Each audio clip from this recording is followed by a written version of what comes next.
Cathar Commandments. Cathar Love 120. The Cathar Commandments. Each religion seems to have their set of commandments. This is where Catharism is lacking. It probably only has one commandment. And it's probably not even a commandment. It's a very strong suggestion, or suggestions. But if there was a commandment, it would be to know, to gain knowledge.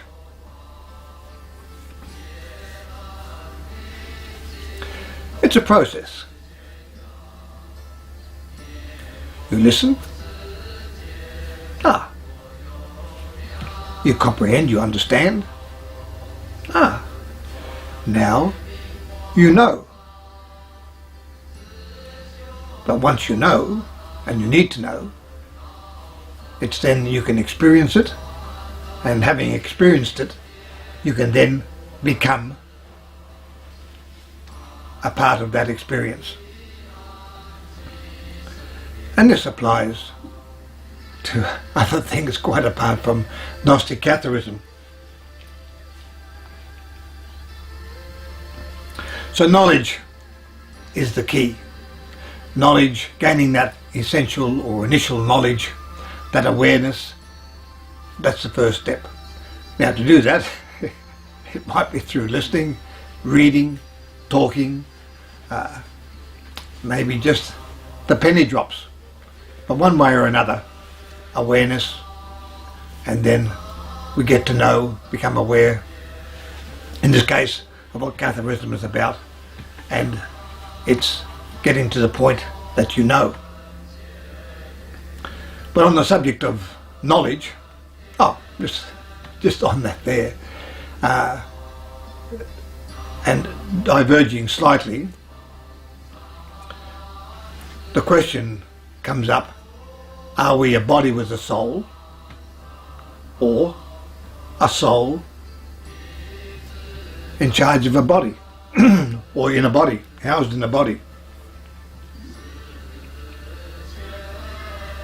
Well, to that end, most religions, and again this is where Catharism differs, believe that you are a person, a body, with a soul.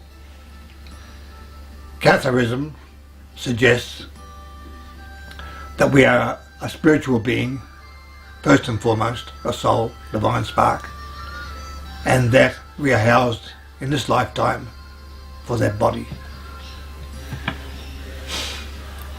Now, if one's heard that for the first time, well, it's worth thinking about and understanding, and then maybe you agree. Maybe then you know. But then, having knowing it, maybe you change your lifestyle somewhat because you realise you're actually a soul that's housed in a body, and it's alone in this particular body for this lifetime. And of course that body has genetics and so forth, but a soul has reincarnation, previous lives, nothing to do with genetics. It's genetics for one's body.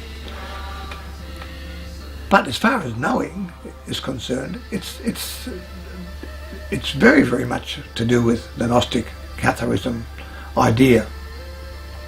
And some points set down about knowing, and not necessarily in the order of importance. Again, my apologies, because I'll read this. And then just paths towards knowledge. Again, about knowing. 1. Know. Know how to love yourself. Now, loving yourself doesn't mean to be obsessed with self.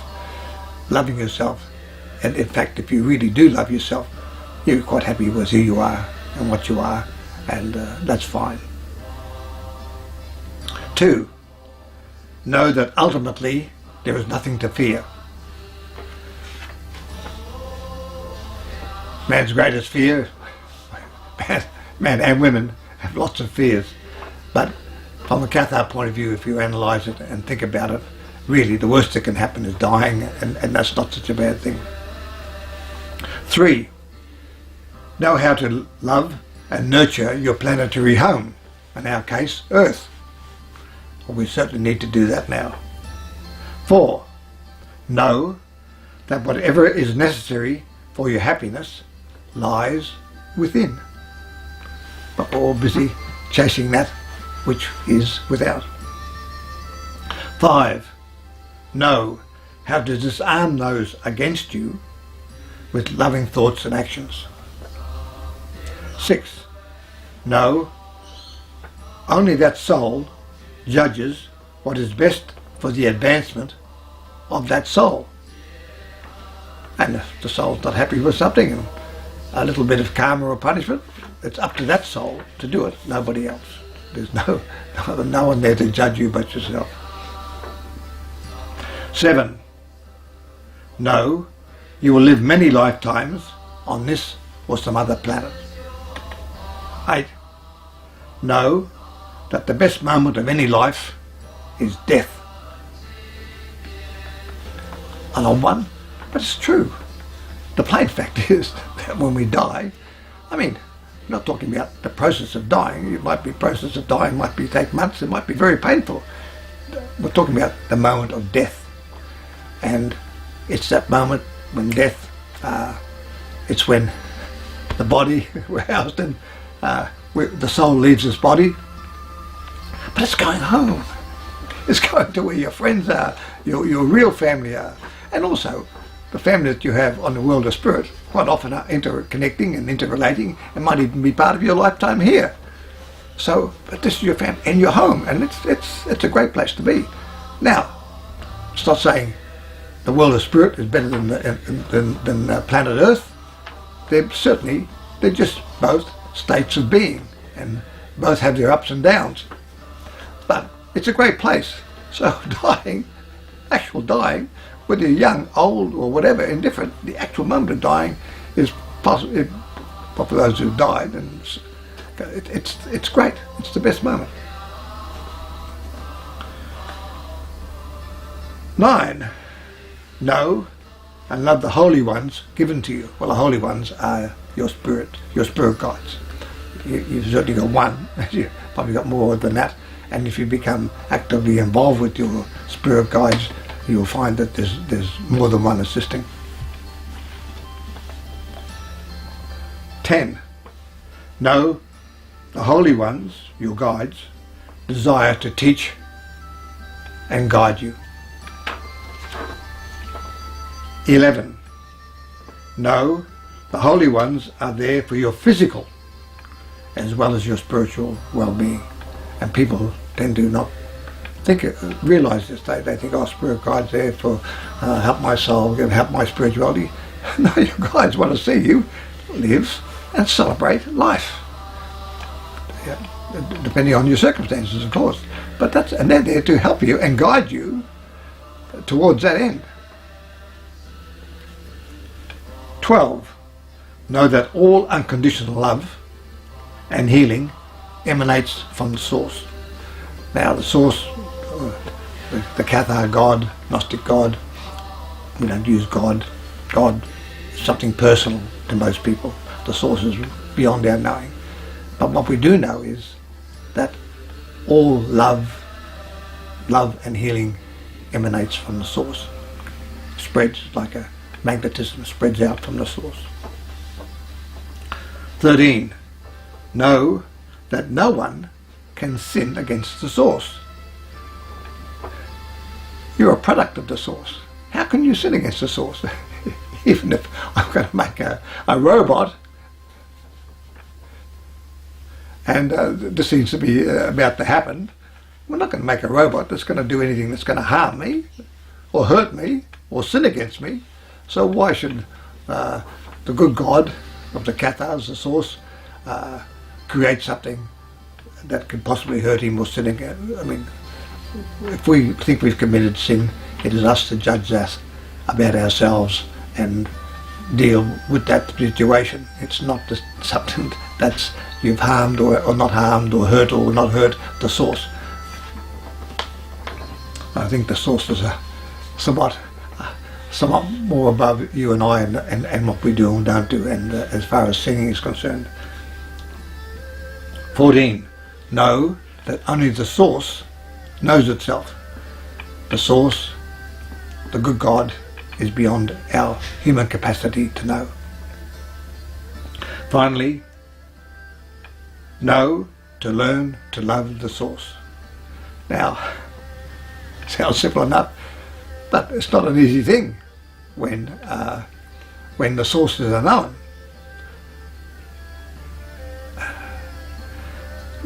This also comes back to the oft asked question: if the God, in this case the Cathar, good God, the source, if it's good, why does it allow evil to present itself? Now,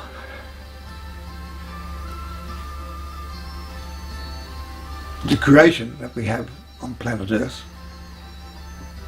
and I would imagine in other planets as well, is the simple fact that you cannot have yin without yang. You cannot have feminine without masculine. You cannot have good without having evil. You cannot have health without having disease. It's a dualistic life. You cannot have black without white. So whatever there is a complementary or diametric opposite. So again, the very fact we have goodness, yin or yang, what doesn't matter. We'll call goodness yang. No, what we call goodness yin doesn't matter, because often yin is associated with the feminine. So we'll call goodness yin with the feminine. And we have yang, and we'll call that evil. Now, yin and yang, they're not stuck like there's God and there's the devil, which just juxtapositions that the religions have put the God and the Satan. They are fighting each other, opposite each other. That doesn't come into the Gnostic Catharism. But good and evil does, and it's in balance. And the thing is, of course, it's as much as goodness as we can create, we can't eliminate evil altogether, because we just need to have one. It means that you have the other. So it's a condition of life that if you have one thing, then you'll have its opposite, and in the case of goodness, you'll have the opposite, which is evil. So that basically is the Cathar explanation. In medieval times, of course, they came across from the Catholic Church, and most people understood Satan and hell and so forth, and they not that they were into hell, but they sometimes had to explain and use the devil and what have you, because virtually everyone who became a Cathar was originally a Catholic. So again, from the point of view of commandments, Catharism doesn't really have any set commandments, but it does strongly suggest that one gains knowledge, because that's the whole point. Think for oneself, make one's own decisions about oneself, about one's own mind, body and soul, and take responsibility for it. It's a good system, and of course the other big remaining factor is reincarnation, and that does separate us from the mainstream religions at present, although each of them, strangely enough, at different times and different stages in their involvement, were involved, and there were people within those religions who did teach about reincarnation.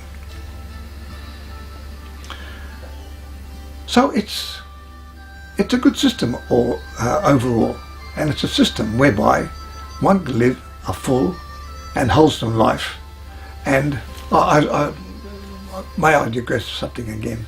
I was reading, and it was just quite well put, because the Cathars in those medieval times, they were accused of being somewhat licentious, that being not very strict as far as sex is concerned. Well, there's a couple of points. One is that sex is not sinful in itself. It's a natural item. It's there for everybody. It probably depends on your libido more than anything else. Some don't have enough libido, some want more libido, and some have lost their libido, be as it may. But the Cathars did say, you cannot, your body is always innocent. So whatever the body, the feelings and emotions, and a lot of that is to do with the hormones. Until puberty, we haven't got a clue about what's going on, and what to do with that much to do with sex, and then suddenly puberty comes on, and suddenly got this whole list of human problems that we have to deal with at a young age, including sex. The Cathars were over and over into relationships. They weren't into, if you had a baby, they regarded that as a blessing, but they weren't happy about bringing children into the world, because each child that comes into the world has to then, it's a soul coming into the world, taking on a human body, and that soul has to then go through go through life and battle with all the different things and to do with living. So the Cathars said, and also the other thing was, at that time, as one may have been St. Augustine, I'm not too sure, St. Jerome, but one of the great church thinkers said that a woman who doesn't have a child every year is committing murder. And this was the mindset of the Catholic Church at that time. Women were there for making babies. They even argued over whether they had a soul. The bishops decided by one vote around about the first millennium that women actually had a soul. So the others thought, no, they're just like animals. So they weren't held in very high regard. And here's these women, not that time, being urged on by the Catholic Church to pump out another child, issue another child each year. Baby factory. And the Cathars said, no, don't do that. By doing that, by having 4, 5 and 6 and whatever children it is, you're harming your body and the energy that you have to give to succor these children. This is not good for your body. And they used to tell these women, don't. It means you don't have to lay with your husband and just go and have children. There's more to life than that. There's not a problem. If you need to have sex and you want to have sex for the sexual enjoyment, it's okay to leave to do that with another person. This is better than pumping out another baby next year, which is not good for you, and they didn't think it was good for the child either. So, in this respect, there's not even it's a fairly contentious issue, but that's what they thought, and they said, in this way, we saved the lives of many women. So the Cathars were very down to earth, very pragmatic people, and so even though that they, as a parfaits and perfectis, as the Cathar clergy, so even though they were celibate and they fasted and they didn't put that on the other people. Covered a few points. Nice to talk to you. Talk again soon.